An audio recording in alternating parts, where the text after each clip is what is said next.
Hey everyone, Rob Ryder here, and Monday. Don't know what day of the month it is. Early March.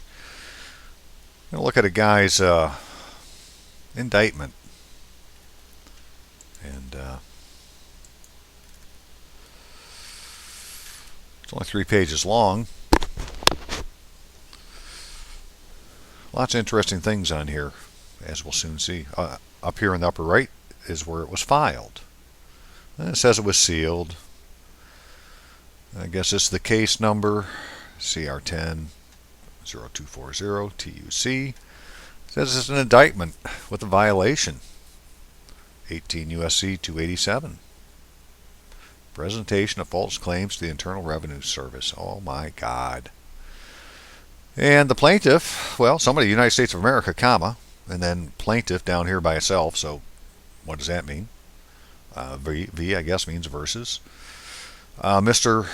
Upper lowercase, again with a comma, nothing behind the name, and then defendant. The grand jury charges. Okay, so we're going to go through. So I decided to do is start looking at what the definitions of these words were. But just real quick, at the bottom, well, first of all, the only place it says defendant on this document is in count 1 and count 2, and it's not upper lower, it's all capital letter. I think that's unlawful. I think that in itself is enough. Same thing here. And then down here it says it's a true bill. But as you can see, there's no court seals on this document whatsoever.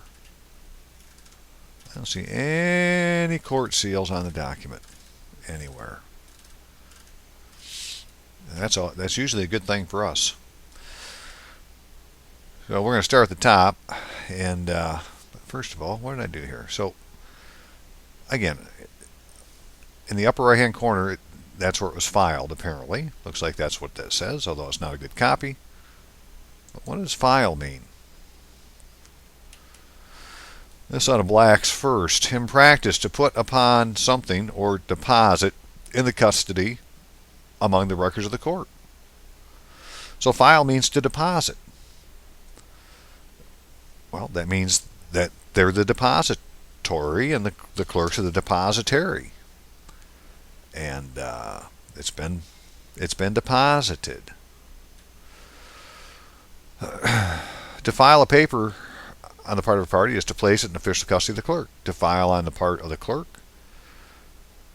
is to endorse upon the paper the date of its reception and retain in his office subject to inspection by whoever it may concern.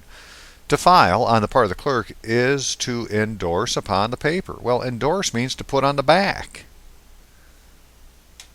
Well, that's the definition of endorse. Let's go back and look.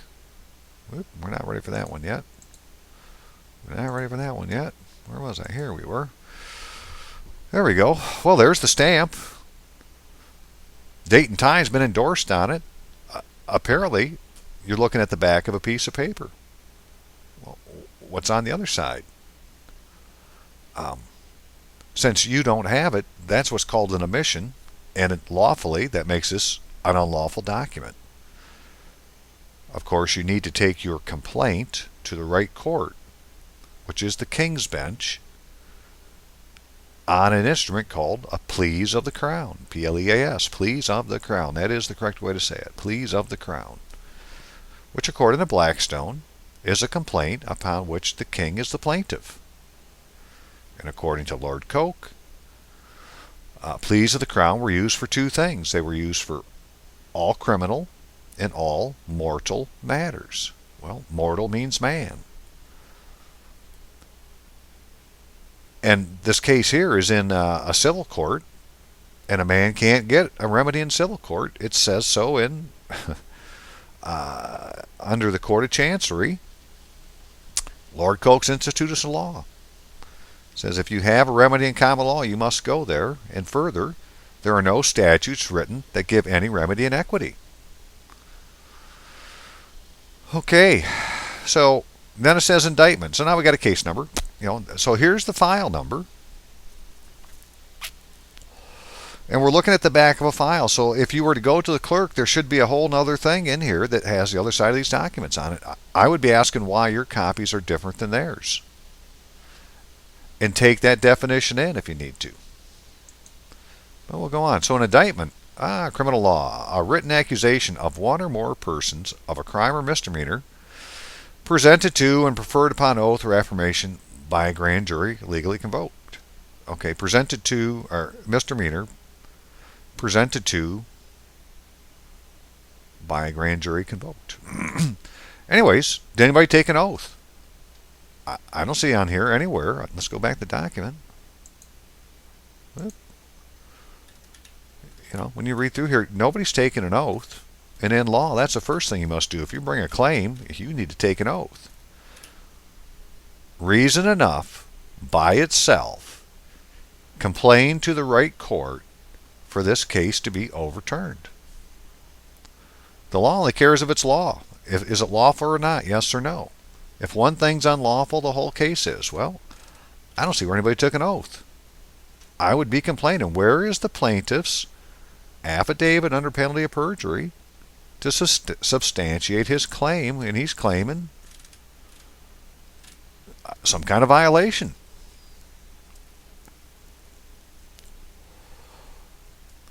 But they never put an oath in here, people. You will not find an affidavit under penalty of perjury from the plaintiff. First of all, who the hell's a plaintiff? There's nobody down here as the plaintiff. Right? Some officer of the United States of America has to come and take an oath and say that you've done something to harm the United States of America. I don't see where they've done that.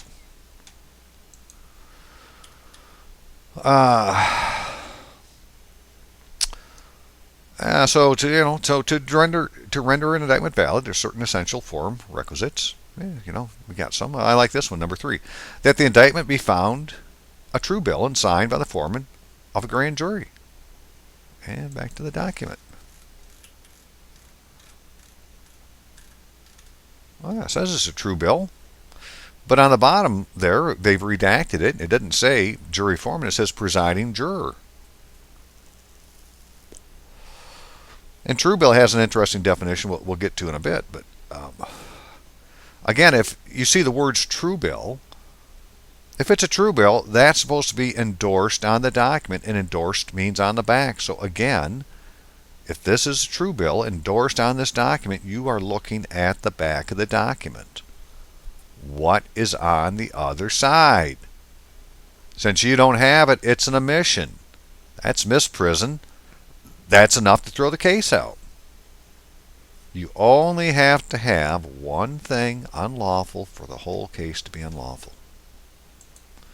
I think we can find some more.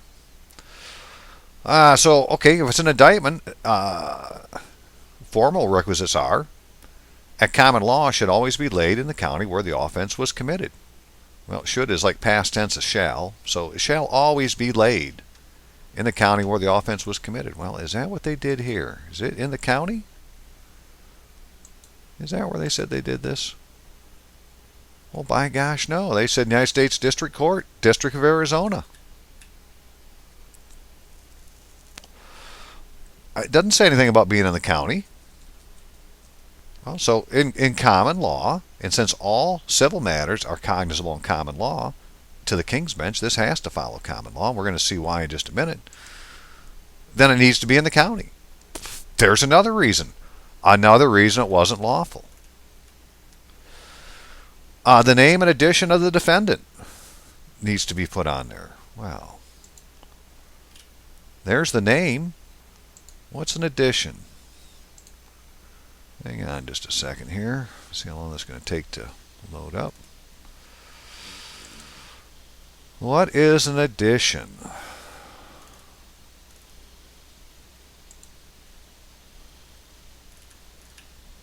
Just love some of these definitions. Addition, whatever is added to a man's name by way of title or description, as an addition of mystery, place, or degree. English law, 4 kinds of additions. An addition of estate, such as yeoman, gentleman, esquire. So an esquire is a form of an estate. It's an addition of an estate. Well, in that case, I got the estate of king. That's what I'm going to put myself down. King, son of God. That's who I'll be. Additions of degree of name or dignity as knight, earl, marquis, duke. Additions of a trade, mystery, occupation, scrivener, painter, mason, carpenter. Addition of place of residence, as in London, Chester. The only additions recognized in American law are mystery and residence. Well, that's good. But the thing is, there ain't none of those here. So there's no addition. So again, it's unlawful. It doesn't meet due form of law. You know, this is the requirements for it to be lawful. Should in general be stated on a specific day, year. In some offenses, as perjury, the day must be precisely stated. Well, guess what? Presentation of false claims to the Internal Revenue Service is perjury. And if you look up 18 U.S.C. 287, it doesn't say perjury, but it has the exact same definition of perjury. If you go to 18 U.S.C., whatever it is. And what was the other point I wanted to make before I flip back here? I'll go back. Oh. On or about. That's a special kind of allegation. That doesn't make this. It didn't have a specific day. It said on or about. Unlawful, King's Bench, that one thing enough is to make it unlawful.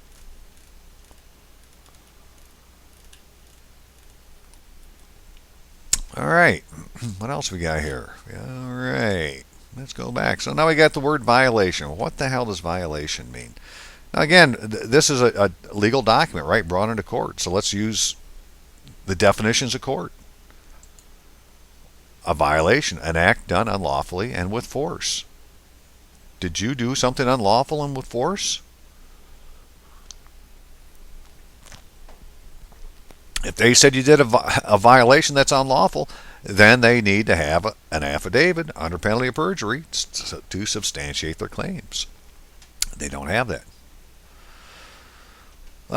This word has been construed under the statute to mean carnal knowledge. I don't know what that means, but violation also refers to noncompliance with the law. Okay. An assault is any unlawful attempt to offer with force. An act done unlawfully with force. So to me, they're almost like they're saying that you've assaulted somebody, and if that was the case, that would be like a trespass.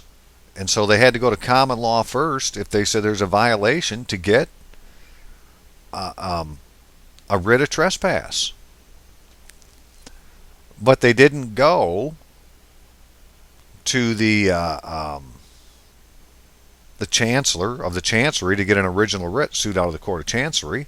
They went into common law and they got a common law trespass. That made this case cognizable in common law.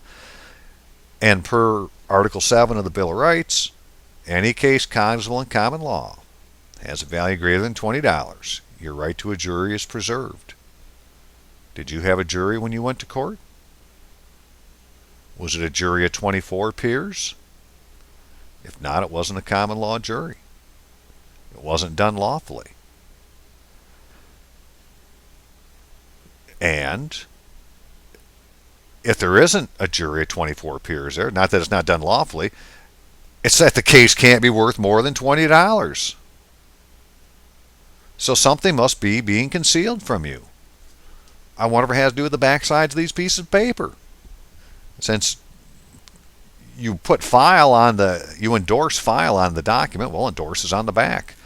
You put the term true bill on the back as an endorsement. So there's another side of these pieces of paper. That's called an omission. Your record doesn't match the other record, therefore it's unlawful.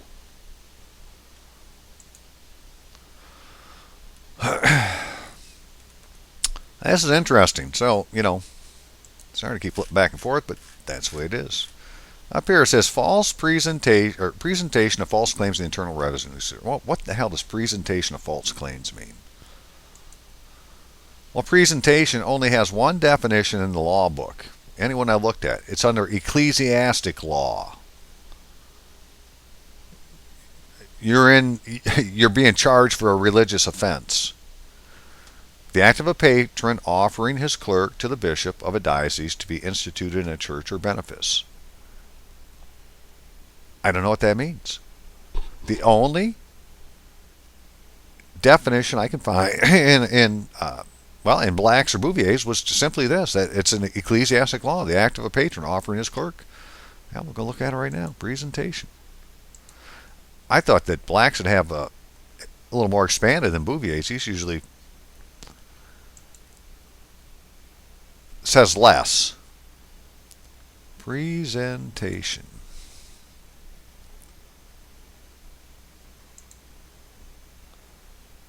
Presentation. In ecclesiastic law, the act of a patron or proprietor of a living in offering or presenting a clerk to the ordinary to be instituted in the benefice. Presentation office. The office of the Lord Chancellor's official. The Secretary of Presentations, who conducts all correspondences having reference to the 12 canonaries and 650 livings in the gift of the Lord Chancellor, and draws and issues the fiats of appointment. This is saying, within the realm of a Lord Chancellor, which I think every county has one, there's 650 living people. And then there's 12 canonaries who they don't have an estate. They gave up their estate. Right? They took a vow of poverty. So they don't have an estate. They live off the benefice and the fees. And then there's 650 livings. 650 livings in the gift of the Lord Chancellor, and draws and issues the fiats of appointment. And there's 650 livings in the gift of the Lord Chancellor. So it sounds like the Lord Chancellor has given the canonry 650 livings in the gift of the Lord Chancellor. Somebody has control of 650 living people. Let's put it that way. In the county. It has nothing to do with this, but it's just odd. Presentation, there's only one definition. Then you got false claim, and you got, false is not true. Claim, challenge, ownership, a thing which man has not in possession is wrongfully withheld from another. I really haven't put this together, what presentation of false claims means, except that if you do that, that would be perjury. Swears absolutely in a material matter.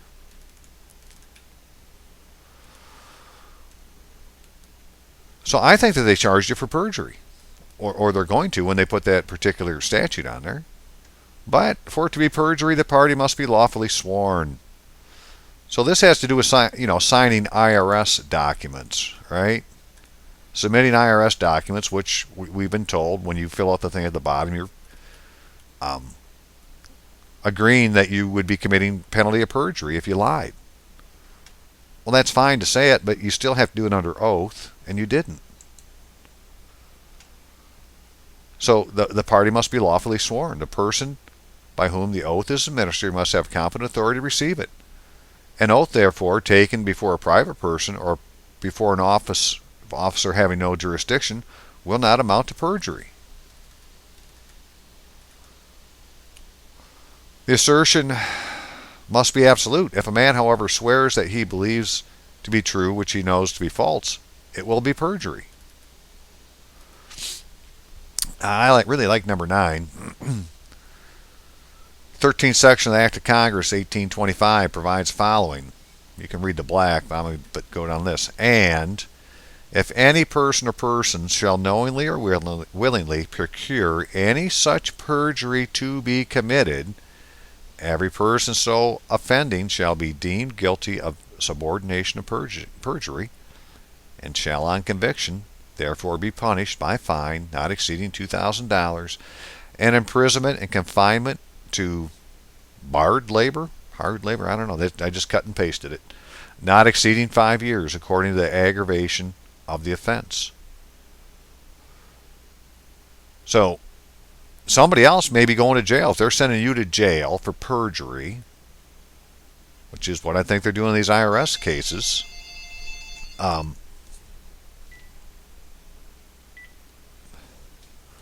sorry about that. Then one of these attorneys is going to go take your place. In general, it may be observed that perjury is committed as well by making false affirmation as a false oath. Okay. So, you say a falsehood, you got a problem. Okay, what else we got here?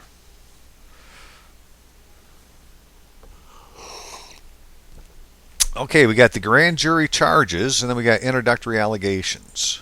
Let's go look at those. Allegations got 3 definitions. Whoop. Talked earlier about the allegation. Law and assertion made by a party that must be proved or supported with evidence. Must be proved or supported with evidence. That's what the affidavit is. Where's the frickin' affidavit?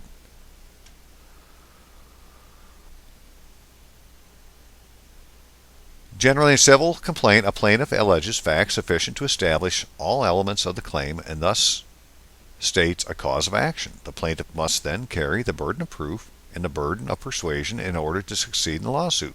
Burden of proof. Where's the proof? Disjunctive allegations are allegations pleading joined together by an or in complaint. Disjunctive allegations are usually defective because such pleading does not put the party on notice of which allegations they must defend. So, like, this goes back to this, because if they're going to charge you for perjury, they have to put the exact date, and this is on or about. Well, that makes it a disjunctive allegation.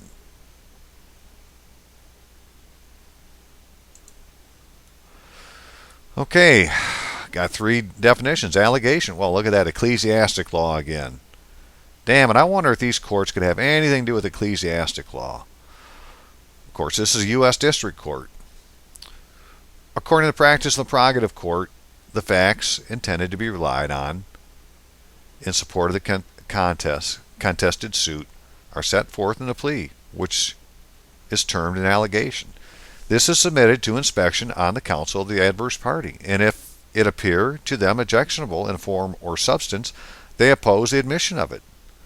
The opposition goes to the substance. If the opposition goes to the substance of the allegation, where's your proof, and is held to be well-founded, the court rejects it, by which mode the proceeding of the suit is terminated, without going to any proof of the facts.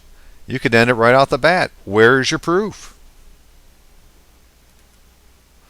Or, there appears to be something wrong here. There's an omission. It says true bill. True bill is endorsed on the back. Where's the other side of the paper? That's an omission. Allegation. Common law. The assertion, declaration, or statement of party of what he can prove. Again, so in common law, he's got to prove it. Civil law. The citation or reference to a voucher to support a proposition. To support we're going to make you a deal. A citation or reference. Citation, a writ issued out of a court of competent jurisdiction commanding the person therein named to appear and to do something therein, or to show cause why he should not. Show cause hearing on the day named. In the ecclesiastic law, the citation is the beginning and foundation of the whole cause. So, in the ecclesiastic law, the citation is the beginning and foundation of the whole cause. And it's said to have 6 requisites, namely the insertion of the names of the judge, the provident, impugn of the place and the appearance, which added the fixing the seal, the court's name. Okay, got to have seals on it. You got to have this, got to have that, got to have the other thing. This fucking piece of paper don't have any of that jack on there. Ain't nothing on here.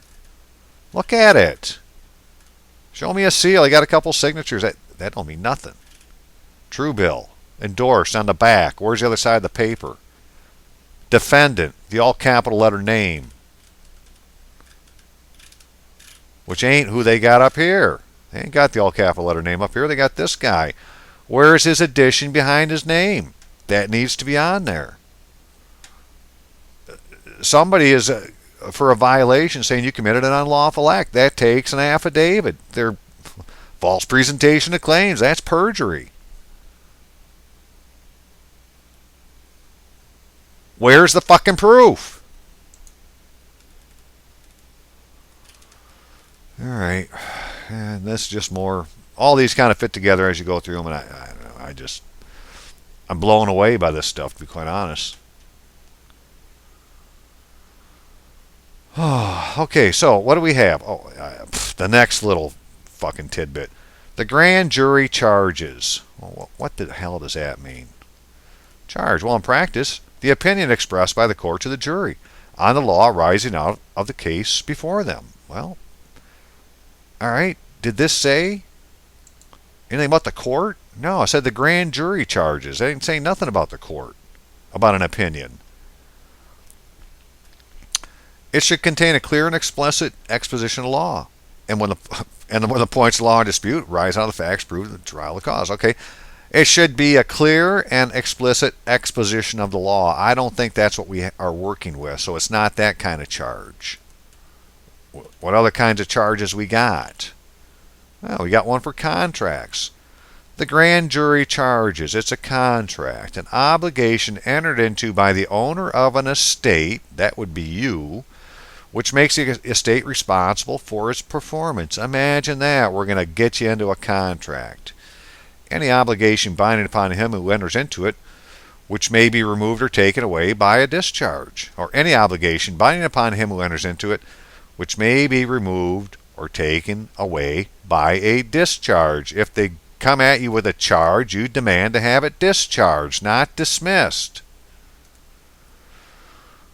That particular kind of commission, which one undertakes to perform another in keeping the custody of his goods, is called a charge. Well, guess what? Somebody who keeps custody of your goods means you have them on deposit with them.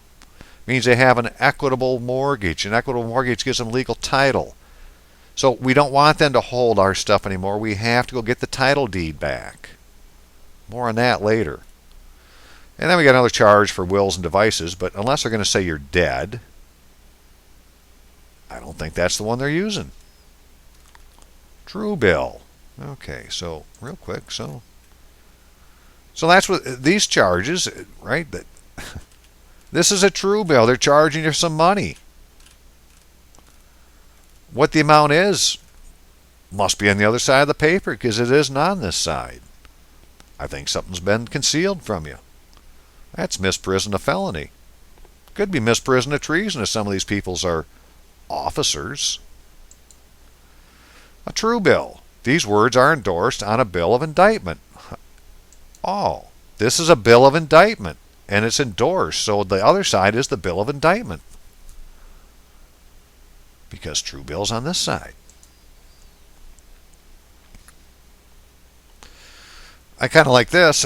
When legal proceedings were in Latin, it's still in the practice to write on the back of the bill, ignoramus, when the jury do not find it to be a true bill. Now remember, if they thought it was a proper one, this is supposed to be the jury foreman. Well, it isn't. And look they blanked this out. I wonder if it might say ignoramus under there. Which would mean that the jury didn't find it to be a true bill. A bill of indictment, a written accusation of one or more persons of a crime or misdemeanor, lawfully presented to the grand jury, which means with evidence, convoked to consider whether there is sufficient evidence of the charge contained therein to put the accused on trial.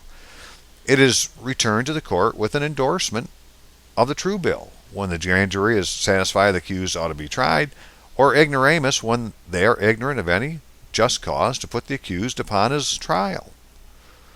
So somebody's ass is in a sling depending on what's underneath that, depending on what they did right here. Because that ain't presiding juror is not the same as jury foreman, and that's what a true bill is supposed to be endorsed with. Or an indictment. And this is an indictment. So they say.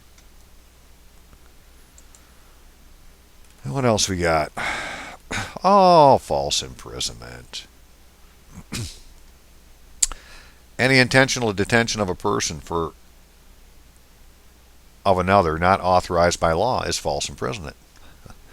Any detention of a person or another, in other words, a man, any detention, an intentional detention of the person of another not authorized by law is false imprisonment. So if they put your person in jail, basically they're taking you with it, right? Because you never leave the body. That's false imprisonment. It is any illegal imprisonment without any process whatever, or under color of process wholly illegal, without regard to the question of whether any crime has been committed or debt is due. It is any illegal imprisonment. Okay, well, that means it's unlawful. And all you need is one thing: not authorized by law. If the gentleman who has this case we're looking at wouldn't be in jail now if this had been authorized by law. The problem is he never went to the law side of the court to argue the case. It's not his fault. Actually, we did what the hell was it? Notice and demand. One of the first things we tried was with Mike here. And it did keep him out of jail for 6 weeks. And on the 6th week day, they came and picked him up. And that's always so funny. It's always 6 weeks. So he's under false imprisonment. So I'm writing him up a plea of the Crown using this information. Going to give it to his wife. Take it into court, see what happens. Because the remedy is, in order to be restored to liberty by writ of habeas corpus and to recover damages for the injury by action of trespass, to punish the wrongdoer to the public by false imprisonment of an individual, the offender may be indicted. Well, too bad.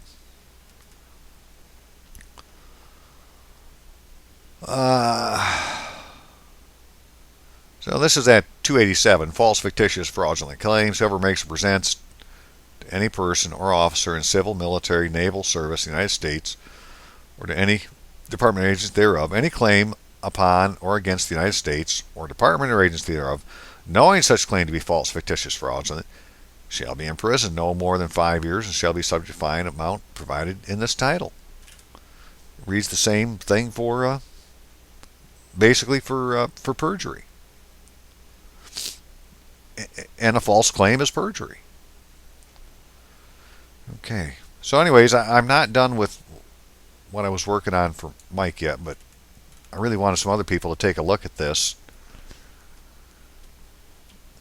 Just by looking at these definitions,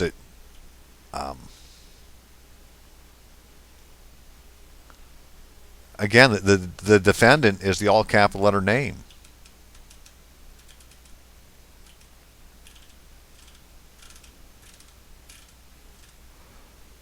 And they're charging, well, they're not charging anybody. They just have the upper lowercase name written in here. They don't have a defendant written. Defendant, comma. Well, who's the defendant? There's nothing behind there.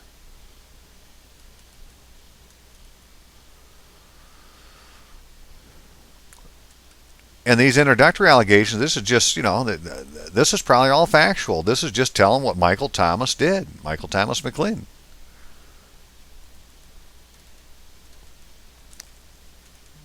But when we get to, what the counts are, they're not charging him.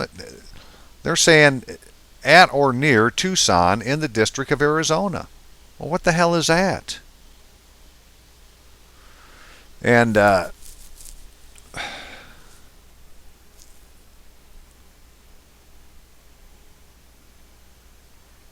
let me see. What else is there? Well, that's really all I can point out right now. I mean, that's enough, right? If it only takes one thing, well, I found enough things. I'm going to write a piece of paper up.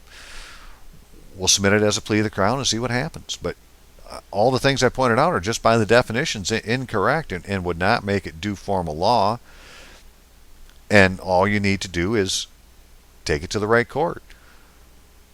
Now, somebody who has something like this, now it isn't in jail, hasn't been to court yet, run your ass down after 11 o'clock to either probate or the circuit court and demand to talk to either a sergeant at law or another name we've heard recently is master at the bench. And point these things out to him, right? And tell him it's unlawful. What are you supposed to do with it? He's supposed to help you. That's why he's got an honorary estate. He's been given an honorarium, and he's supposed to give his gift away for free when asked. So we just need to go ask them and put them on their oath. Bind them to it. Tell them they have a fiduciary duty to you. And to not be a concealer. All right, that's good for this one. We'll see y'all later. Bye.